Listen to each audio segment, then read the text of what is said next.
Hi, and welcome to Ladies of Another View. I'm Beck, and I'm here with Amy today. Just Amy. Just us. Amy and Patty today. Yep. So we have some exciting guests. In just a little bit, I'm going to bring on to the show Jack Barsky. He is a former KGB spy who actually ended up helping the CIA. We're going to talk about that in a minute. But then I also have a longtime friend, Susan Schwieters, and we're going to talk about being a cheerleader in society. It's really what the world needs, Yes. and we'll have fun talking about that. But first, let's bring on, I'm going to tell you just a little bit about the background. So Jack Barsky was a KGB sleeper agent from 1968 to 1978, and he switched, 1978 to 1988.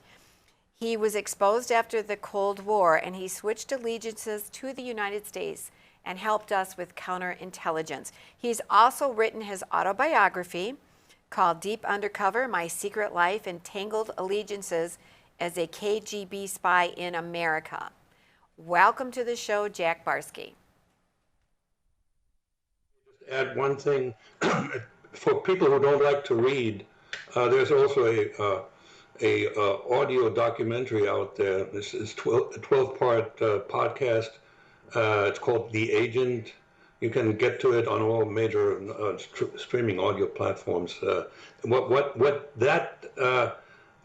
is in there is actually more of a three-dimensional view, because it's not just about me and me talking, but it's a lot of people that were important in my life, if they're still around. So it's very well done. It's professionally made by a Hollywood-based company. Great. Well, thank you for coming on today, because people are fascinated by the fact that you were a KGB spy in the United States. And why didn't you go back? Why did you stay here? Well, that was a personal decision. It was in late 1988. The KGB somehow had reason to believe that I was about to be arrested. Got spooked, and they activated the emergency procedure. So I was just like, I was supposed to hightail it out of there to Canada, and then would be exfiltrated by the KGB and back to Moscow. Unbeknownst to them, I had a 18-month-old daughter in the United States, and soon after she was born. And I say this today, and I really mean it. I joined humanity because I fell in love with this girl, deeply in love with this girl, and I just couldn't leave her.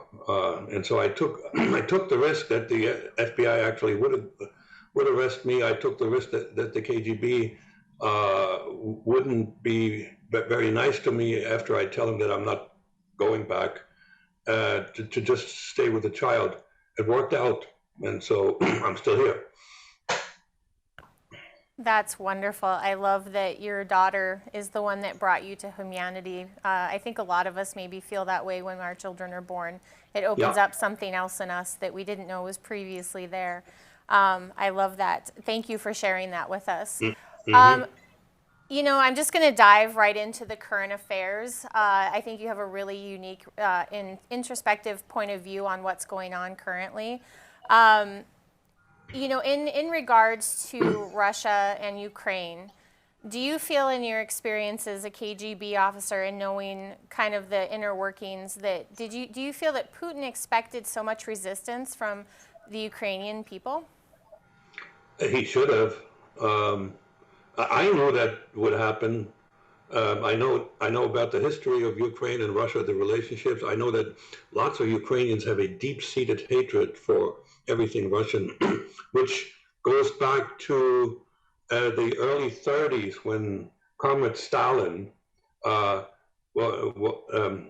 looking for a way to oppress Ukraine into submission, because they weren't really gladly a part of the Soviet Union, and particularly the peasants. They had a whole bunch of farmers who owned land, were against collectivization. So Stalin decided that he would take all the grain away from them, and in the process he he murdered at least 4 million Ukrainians. They died from starvation.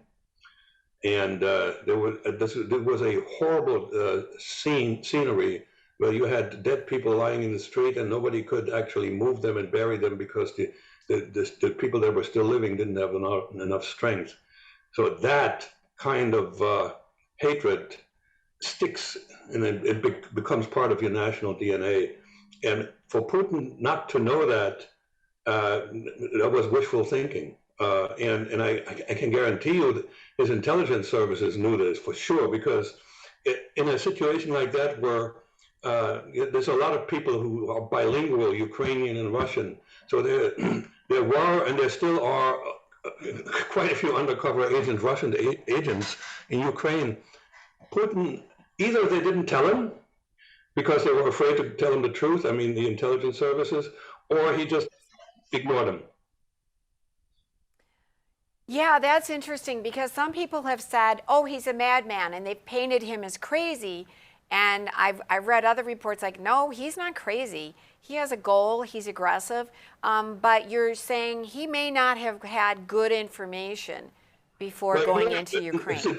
This is the fate of all dictators who rule with force, who rule with fear and intimidation. Eventually, they will be isolated. They will not get the truth as to what's going on. And, I don't think he's crazy. He's obsessed, which is different.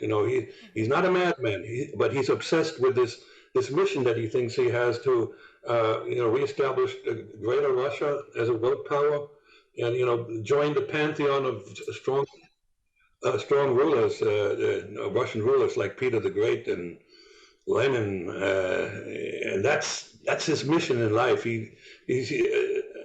And that is what's driving him, and that is probably also the reason that he doesn't like bad news, because it gets in the way of his plan. You said Putin is not a madman, he's obsessed. And so when somebody is that obsessed, what are some possible off-ramps for him? Are sanctions making any difference? I'd love to hear what you think about that. He is in a bind. So this is two questions. Right now he is in a bind. He can't show weakness. He's the strong man. He's the Russian strong man that everybody should be afraid of. And if he shows weakness, that may actually lead to his removal, one way or the other.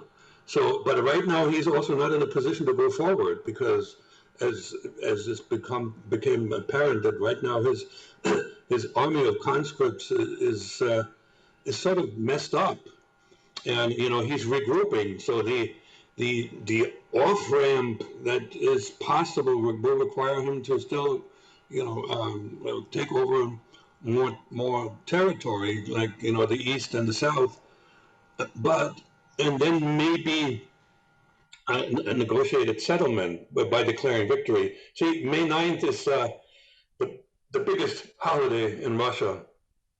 That is the anniversary of when Nazi Germany capitulated, and they have been celebrating this with military parades since the days of the Soviet Union, and this continues. Putin would love to be able to speak from the Kremlin and declare victory. That may be a problem, because I've not heard that Zelensky will let go of any territory. He's been pretty adamant. We're not going to give up. So this is a real problem that Vladimir Putin is facing, this may result in a long, drawn-out war of attrition. Yeah, we've covered the kind of the inbred, the hate that the Ukrainians have for Russians. We've covered Putin's obsession with bringing Soviet back to former glory. What do you think the Russian people, the average person, what do you think they feel about Putin's moves on Ukraine? Do they support his decisions? For the most part, they do. Actually, his popularity rating actually went up. Putin has never polled below 50% in popularity, even in lousy times. And Right now, I've heard this from several news sources, including German, that there have been independent polls that have been done, and up to 80% of the Russians support Putin's war effort. I understand why. They don't necessarily hate the Ukrainians, but they have been subject to propaganda for years. And one of the biggest lies is that Ukraine is ruled by a bunch of Nazis, when actually Zelensky is Jewish. But this is what the Russian people believe. And there's one other thing I must tell you. I spent 2 years in Moscow. I got to know Russia. I got to know the Russian soul, so to speak. Russians are extremely patriotic, much more so than Germans or Americans. I don't have anybody else to compare to. But if anybody thinks that there will be mass demonstrations that will topple Putin, that's not going to happen. Period. Very interesting. Jack, you mentioned propaganda in Russia. I'm wondering about your perspective of propaganda here in the United States and the whole scenario, the accusation that Trump was colluding with Russia. What did you think about that when you started hearing it? Well, this was at a time when my book was released, and I got quite a bit of media exposure, and other than Fox, all the other channels always asked me loaded questions, and I constantly fought them. I said, there can't, based on what I know, what it takes to keep a secret, there's no way that there was any kind of collusion. It wouldn't work. This kind of a conspiracy, and I'm very proud of one statement I made that was on CNN when I was asked about the dossier. When the dossier came out, what do you think about the dossier? And, there's a lot of stuff in there. I said, and that was spontaneous. I said, hey, listen, the only value that the dossier has is that Americans have added another word to their vocabulary. No collusion, period. Now, and this is now pretty obvious. I mean, even the left media has pretty much agreed that there really wasn't anything going on, and that dossier was a complete fraud. The New York Times actually admitted this now. Well, they admitted it because now they've been fined. The DNC and the Hillary campaign have been fined, and it's been exposed. They've kind of admitted it begrudgingly, buried into other stories. So, right. I mean, part of the reason we have the show is because we are seeing a lot of propaganda in the mainstream media. Can you, as long as we're talking about propaganda and how you laughed, I love that you laughed when we talked about the collusion with Russia. Are you seeing, how would you compare our propaganda going on in our country right now with what you've seen in Russia? Well, we're still lucky that there's other opinions that can be heard, even though we are in the middle of a cancel culture. But there's still enough. If you look for contrary opinions, you will find them. In countries like China and Russia, they control the internet. Okay. If you are looking for the truth, you have to be technically savvy and actually go look for something that is not part of the Russian infrastructure. So that's a big difference.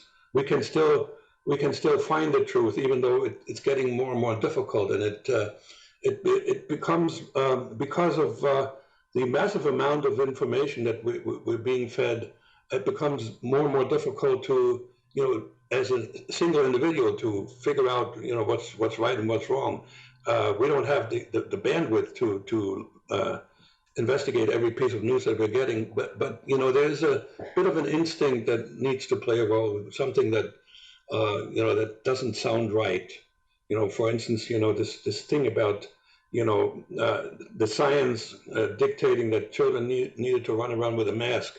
I knew this from day one. This was a horrible situation, and still is in some cities. Thank you for saying that, Jack. That's been our message all along. Yeah, absolutely. And you know, we're talking about, we're fighting, it seems like we're fighting a small percentage of people that are speaking the loudest right now, with the far left really trying to instill their propaganda, their agenda of socialism in this country.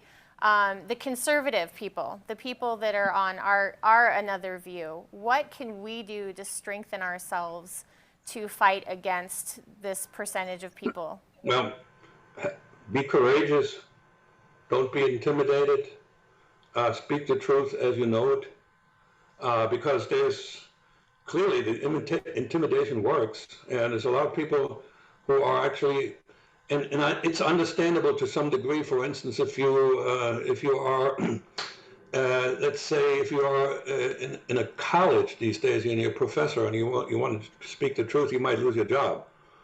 So I understand this, but you know, if we don't tell the truth as we know it, we eventually would wind up in a situation where the truth is not available anymore.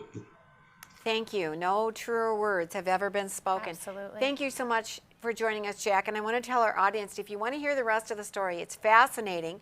I would encourage you to get Jack's book as a former KGB spy, Deep Undercover, My Secret Life and Tangled Allegiances as a KGB Spy in America. So thank you so much, Jack, for joining us and being willing to to share your story. All right. Thank you so much. You're welcome. Thank you. Take care.